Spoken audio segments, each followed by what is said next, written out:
Ассаламу алейкум. Ак калпагы асказоодой бийик болгон, ак чолугу Куран китепте ыйык болгон. Алатоону жердеген, намысты колдон бербеген аталар, апалар, агалар, карындаштар, жалпы эле биздин кыргыздын замандаштары. Эгерде сиздердин жакындарыңызды куттукташ керек болсо, анда бизге кайрылыңыздар. Биз алтындай үн менен сиздер үчүн 4 сап ыр менен куттуктап беребиз.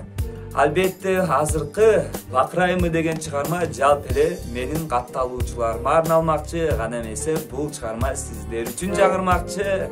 Эгерде каттай элек болсоңуздар, катталып коюңуздар. Жалпы эле Бакырайымы деген чыгарма биздин алтындай болгон катталуучуларыбызга жаңырмакчы.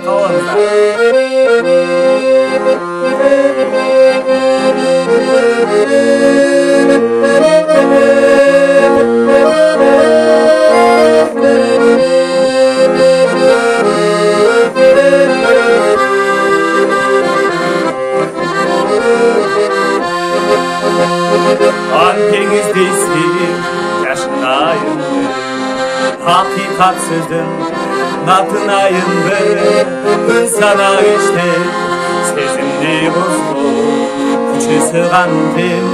Бакырайымды, ай бакырайымды, сыгылбай иштеп натынайынды, сырымды айтып ачылайынды.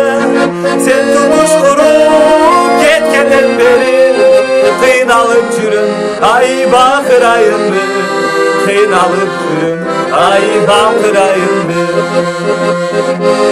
кыйналып жүрүм, ай бакырайымды. Асманда жылдыз болсун, жерде кыргыз болсун, кары сурап чет өлкөгө жүгүрбөлүк, жашайлык долго минелик жорго. Кыш болсун, жаз болсун, саламыбыз түз болсун, көңүлдөр калбасын, жаманчылык жалбасын, сүйлөр улансын, көргөндөр кубасын. Албетте ар дайым тынч жаман жүрүңүздөр ки, эгерде сиздин жалпы эле туугандарыңыз, жакындарыңыздын туулган күнү болсо, бизге кайрылыңыздар. Биз 4 сап ыр, 4 сап оонду ыр менен куттуктап беребиз.